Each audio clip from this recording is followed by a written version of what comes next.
Ich habe meinen neuen Kochtopf dabei aus Titan. Hiermit werden wir etwas ganz Besonderes zaubern.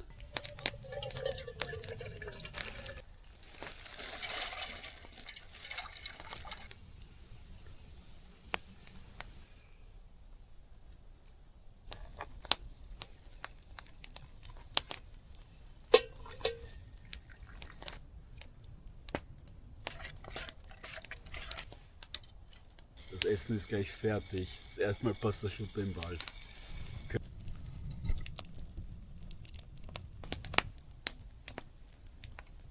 Pasta-Asciutto geschafft.